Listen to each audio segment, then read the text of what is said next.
প্রিয় শিক্ষার্থীবৃন্দ, আশা করি তোমরা ভালো আছো। আমিও আল্লাহর রহমতে ভালো আছি। অনলাইন ক্লাসে তোমাদের আমন্ত্রণ জানাচ্ছি। আজ আলোচনা করব ব্যবসা উদ্যোগ বিষয়ের নবম ও দশম শ্রেণীর দশম অধ্যায় ব্যবসা উদ্যোগ উন্নয়নে সহায়ক সেবা। ব্যবসা উদ্যোগ উন্নয়নে সহায়ক সেবা এই অধ্যায়কে আমরা দুই ভাগে ভাগ করেছি। আজকে প্রথম অংশের উপর আলোচনা হবে, দ্বিতীয় ক্লাসটি হবে পরবর্তীতে। আজকে এই অধ্যায়ের প্রথম অংশ মানে অর্ধেক আলোচনা করা হবে, আর বাকি অর্ধেক পরবর্তীতে। তাহলে শুরু করা যাক। এই অধ্যায়ের শুরুতে আছে ভূমিকা, উদ্যোগ উন্নয়নে সহায়ক সেবার ধারণা, সহায়তার বিভিন্ন উৎস। আমাদের বইতে আটটি সহায়তার বিভিন্ন উৎস সম্পর্কে আলোচনা করা হয়েছে। আজ আমরা প্রথম চারটি আলোচনা করব, দ্বিতীয় চারটি পরবর্তী ক্লাসে আলোচনা করা হবে। প্রথম পর্বে যে চারটি আজ আলোচনা করব সেগুলো হচ্ছে: 1 নম্বর বাংলাদেশ ক্ষুদ্র কুটির শিল্প সংস্থা, 2 নম্বর বাংলাদেশ ডেভেলপমেন্ট ব্যাংক লিমিটেড, 3 নম্বর বাণিজ্যিক ব্যাংক, 4 নম্বর বাংলাদেশ শিল্প কারিগরি সহায়তা সংস্থা। এই চারটি বিষয়ে আজ আলোচনা হবে, আর বাকি চারটি পরবর্তী ক্লাসে আলোচনা করা হবে। তাহলে প্রথমেই আছে ভূমিকা। একটি ব্যবসা বা শিল্প প্রতিষ্ঠান উদ্যোগ গ্রহণ করতে অনেক ধরনের সহায়তার প্রয়োজন। বিভিন্ন রকম সহায়তা একজন উদ্যোক্তাকে ব্যবসা বা শিল্প স্থাপন ও সফলভাবে পরিচালনায় অনুপ্রাণিত করে। এই অধ্যায়ে আমরা ব্যবসা উদ্যোগ গ্রহণের ক্ষেত্রে বাংলাদেশের শিল্পনীতি, বিভিন্ন সরকারি ও বেসরকারি বাণিজ্যিক ব্যাংক ও বেসরকারি উন্নয়ন সংস্থা কর্তৃক প্রদত্ত বিভিন্ন ধরনের সহায়ক সেবা সম্পর্কে আলোচনা করব। তাহলে এরপরে আছে উদ্যোগ উন্নয়নে সহায়ক সেবার ধারণা।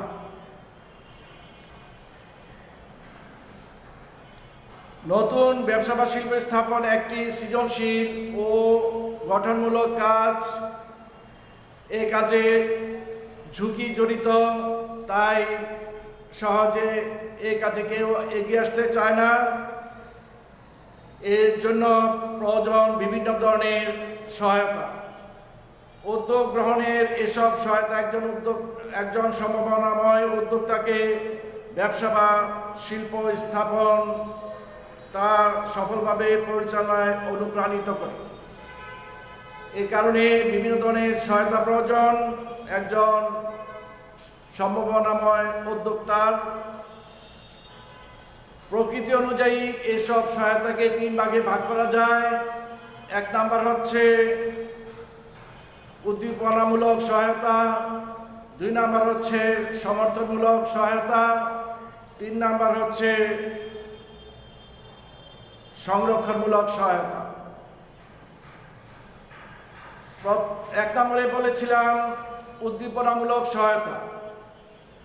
উদ্দীপনামূলক সহায়তা হচ্ছে বিভিন্ন প্রকার অনুপ্রেরণামূলক প্রশিক্ষণ, বিনিয়োগ সুযোগ সুবিধা সম্পর্কে অবহিতকরণ, শিল্পী স্থাপনের সরকারি সাহায্য সহযোগিতা সম্পর্কে ব্যাপক প্রচার, কারিগরি ও অর্থনৈতিক তথ্য সরবরাহ ও পরামর্শ দানকে বোঝায়। 2 নম্বর হচ্ছে সমর্থনমূলক সহায়তা। সমর্থনমূলক সহায়তা মাধ্যমে উদ্যোক্তা শিল্প স্থাপন, পরিচালনা, সম্পদ ব্যবহার ও বিভিন্ন ধরনের সুযোগ সুবিধা পেয়ে থাকেন। শিল্প প্রতিষ্ঠানের নিবন্ধীকরণ, পুঁজির সংস্থান, অবকাঠামোগত সহায়তা, কর অবকাশ, ভর্তুকি প্রভৃতি উল্লেখযোগ্য। এগুলো হচ্ছে সমর্থনমূলক সহায়তা। 3 নম্বর হচ্ছে সংরক্ষণমূলক সহায়তা। সংরক্ষণমূলক সহায়তার মাধ্যমে ব্যবসায়ের কার্যক্রম পরিচালনা ও সম্প্রসারণের পথে প্রতিবন্ধকতাগুলো দূর করা হয়। প্রিয় শিক্ষার্থীবৃন্দ,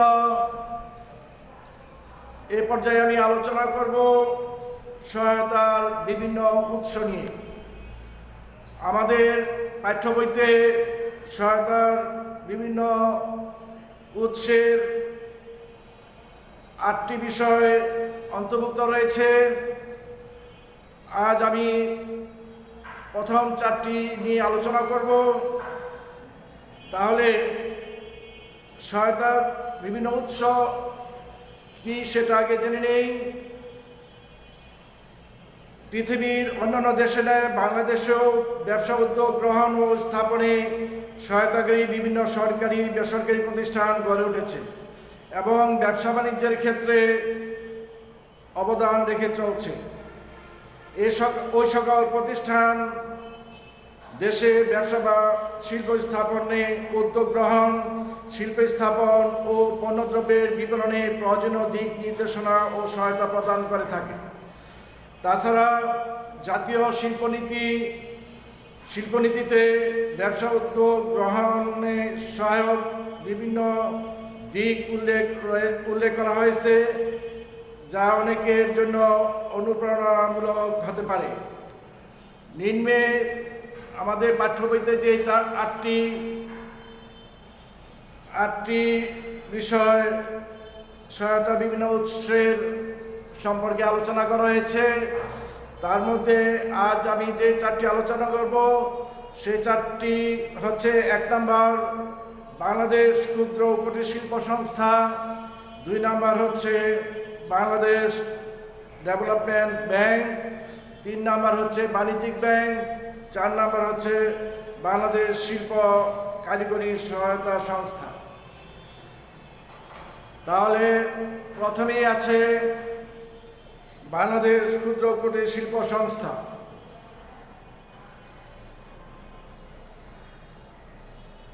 বাংলাদেশ ক্ষুদ্র ও কুটির শিল্প সংস্থা এর সম্পর্কে এবার আলোচনা। জাতির জনক বঙ্গবন্ধু শেখ মুজিবুর রহমান 1957 সালে যুক্তফ্রন্ট সরকারের শ্রম, বাণিজ্য ও শিল্পমন্ত্রীর দায়িত্ব পালনকালে গণপরিষদে একটি ক্ষুদ্র কুটির শিল্প কর্পোরেশন প্রতিষ্ঠার বিল উত্থাপন করেন।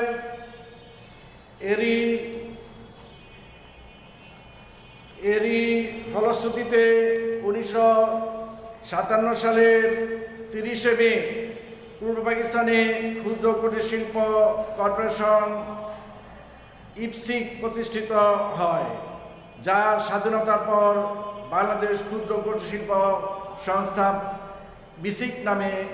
বিসিক নাম ধারণ করে। 2012 সালে বিসিকের গৌরবময় 55তম প্রতিষ্ঠা বার্ষিকী উদযাপিত হবে। এখানে আমি যে ইপসিক ও বিসিক দুইটা শব্দ ব্যবহার করেছি, উল্লেখ করেছি। এই শব্দ দুটি সম্পর্কে আমাদের জানা দরকার। এই শব্দ দুটির পূর্ণরূপ কি? তাহলে এখানে প্রথম যেটা বলছি যে বাংলাদেশ স্বাধীন হওয়ার পূর্বে যখন পূর্ব পাকিস্তান এবং পশ্চিম পাকিস্তান একসাথে ছিল, তখন এই পূর্ব পাকিস্তানের ক্ষুদ্র কুটির শিল্প কর্পোরেশনকে সংক্ষেপে ইপসিক বলা হতো। ইপসিক অর্থ এর পূর্ণরূপ হচ্ছে, বাংলায় হচ্ছে পূর্ব পাকিস্তানে ক্ষুদ্র ও কুটির শিল্প কর্পোরেশন, ইংরেজিতে হচ্ছে east Pakistan small and cottage corporation. এই প্রতিষ্ঠানটি স্বাধীনতার পর বাংলাদেশ ক্ষুদ্র কুটির শিল্প সংস্থা অর্থাৎ বিসিক নাম ধারণ করে।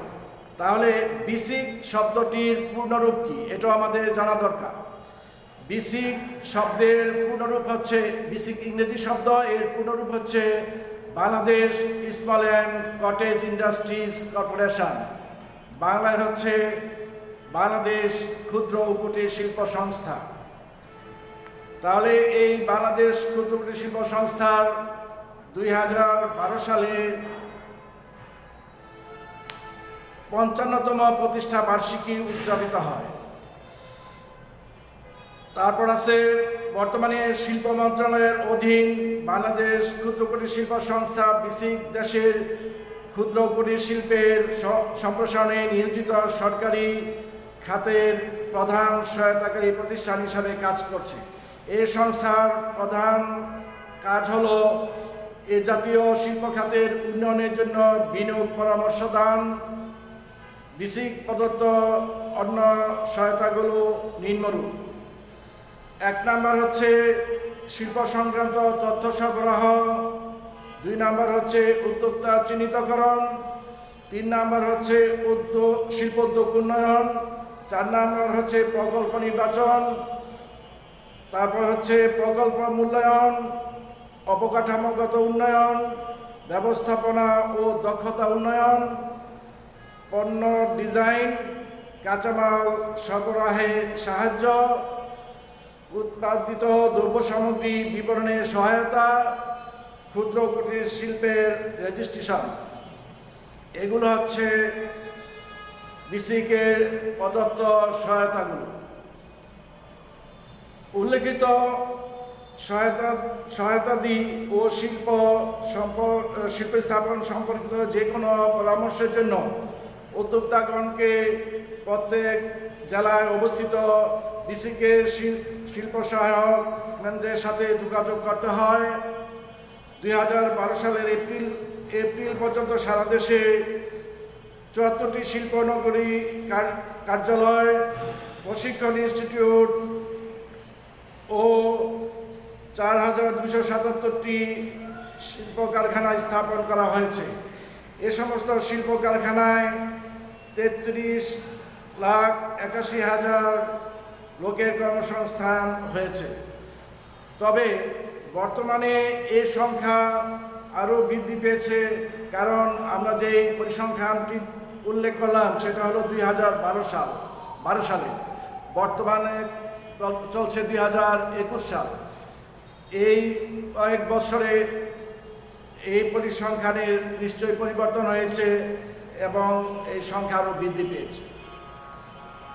তাহলে 2 নাম্বার আমাদের আজকের আলোচনার 2 নাম্বার বিষয় হচ্ছে Bangladesh development bank. Bangladesh development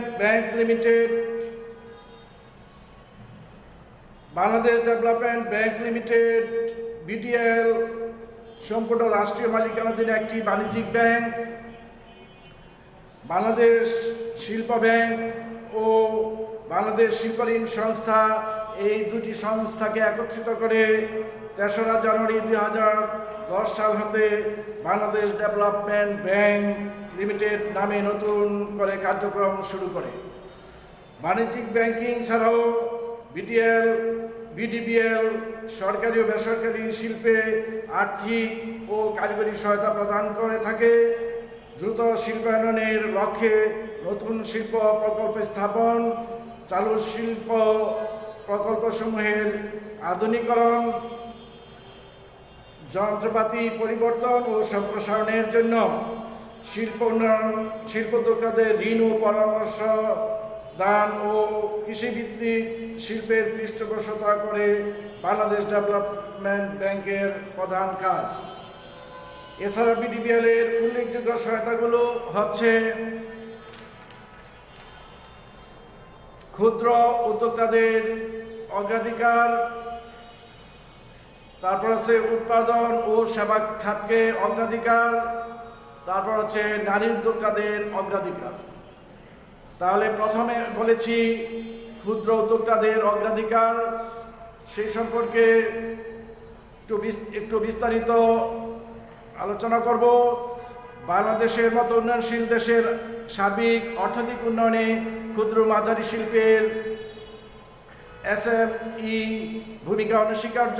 এই খাতটি শ্রমঘন হওয়ার জাতীয় আয় বৃদ্ধি ও কর্মসংস্থান সৃষ্টিতে দ্রুত অবদান রাখতে সক্ষম। এসএমআইকে এমপ্লয়মেন্ট জেনারেটিং মেশিন হিসাবে বিবেচনা করা হয়। আমাদের দেশে ক্ষুদ্র মাঝারি উদ্যোক্তার মধ্যে ক্ষুদ্র উদ্যোগের মাধ্যমে কর্মসংস্থান সৃষ্টি, বেকারত্ব লাঘব ও অর্থনৈতিক প্রবৃদ্ধি অর্জনে সম্ভাবনা বেশি। তারপর 2 নম্বরটা বলছি উৎপাদন ও সেবা খাতকে অগ্রাধিকার। এ সম্পর্কে আছে দেশে কর্মসংস্থান ও উৎপাদন বৃদ্ধিতে সহায়ক পরিবেশ সৃষ্টির লক্ষ্যে সরকার ও বাংলাদেশ ব্যাংক ব্যবসা খাতের চেয়ে শিল্প ও সেবা খাতকে অগ্রাধিকার প্রদান করেছে। তাই বিডিবিএল শাখাসমূহকে উৎপাদনমুখী শিল্প ও কৃষিভিত্তিক সেবা খাতে ঋণ বিতরণে সচেষ্ট থাকতে হয়। 3 নম্বর হচ্ছে নারী উদ্যোক্তাদের অগ্রাধিকার।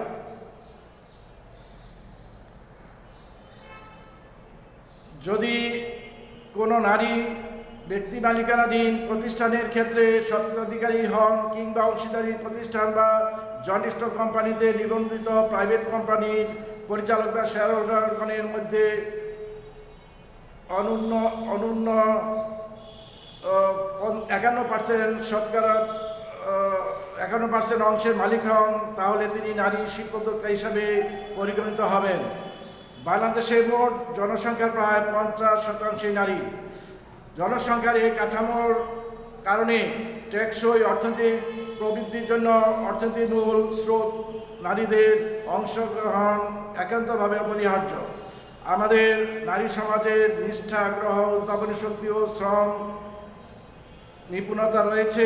বিশেষ করে মাইক্রো ক্রেডিট কার্যক্রম ও পোশাক শিল্পে নারীদের অব্যাহত অংশগ্রহণ শিল্প উন্নয়নে ব্যাপক ভূমিকা রাখছে।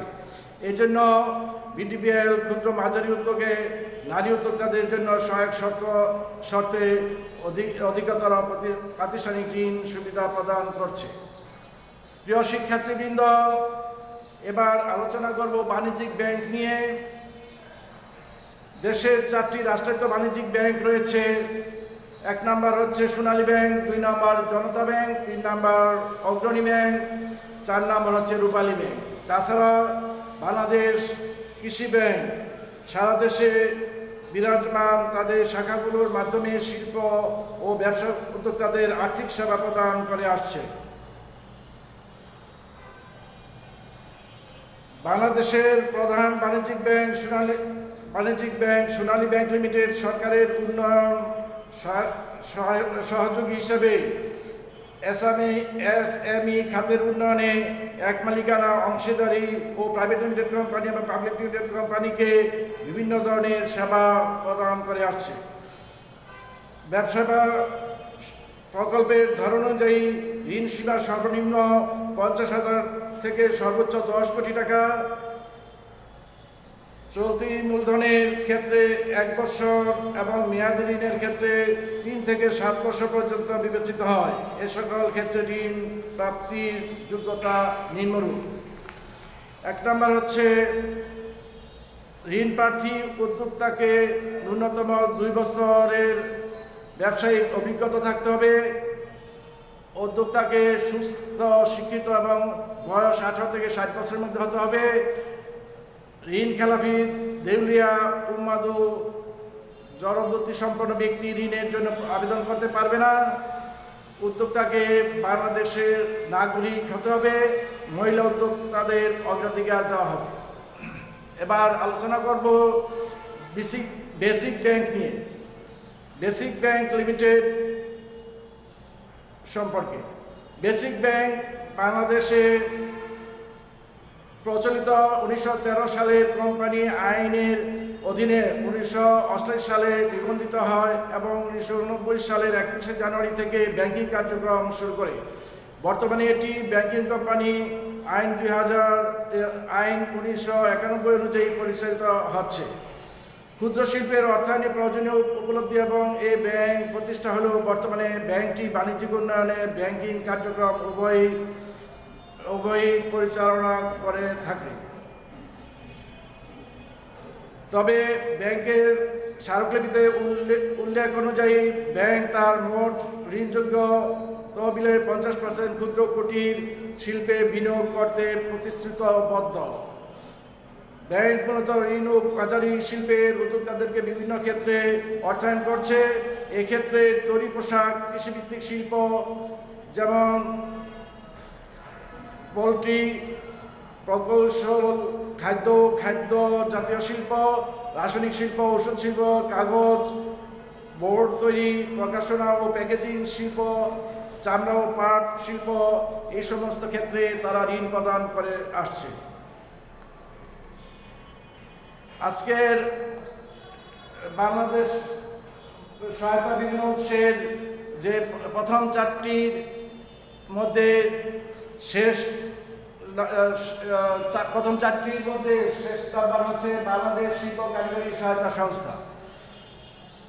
এবার বাংলাদেশ শিল্প কারিগরি সংস্থা সম্পর্কে সংক্ষিপ্ত বর্ণনা দিচ্ছি।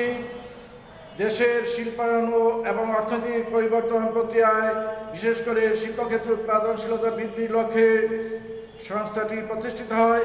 এই সংস্থাটি প্রদত্ত সহায়তাগুলো কারিগরি ও ব্যবস্থাপনা দক্ষতা বৃদ্ধির জন্য প্রশিক্ষণ, নতুন ডিজাইন ও যন্ত্রপাতির সাথে পরিচিত করানো ও যন্ত্রপাতি স্থাপন, উদ্বোধন, সমস্যা সমাধানে উপদেশ প্রদান করে থাকে। এছাড়া রয়েছে বিভিন্ন প্রকাশনা, সেমিনার, দলগত আলোচনা, প্রদর্শনী ও চলচ্চিত্র প্রদর্শনীর মাধ্যমে আধুনিক কারিগরি ও প্রযুক্তিগত জ্ঞান প্রদান। 4টি আঞ্চলিক কেন্দ্রের মাধ্যমে বিটাক তার কার্যক্রম পরিচালনা করছে। কেন্দ্রগুলো হলো ঢাকা, চট্টগ্রাম, চাঁদপুর এবং খুলনায় অবস্থিত। বর্তমানে বগুড়ায় আরেকটি আঞ্চলিক কেন্দ্র স্থাপনের জন্য প্রকল্প কাজ করছে। প্রিয় শিক্ষার্থীবৃন্দ, আজ প্রথম 4টি বিষয় নিয়ে আলোচনা করলাম সহায়তা বিভিন্ন উৎসের। পরবর্তী ক্লাসে বাকি 4টি আলোচনা করা হবে। পরবর্তী ক্লাস দেখার আমন্ত্রণ জানিয়ে সকলের সুস্থতা কামনা করে বিদায় নিচ্ছি। সকলকে ধন্যবাদ।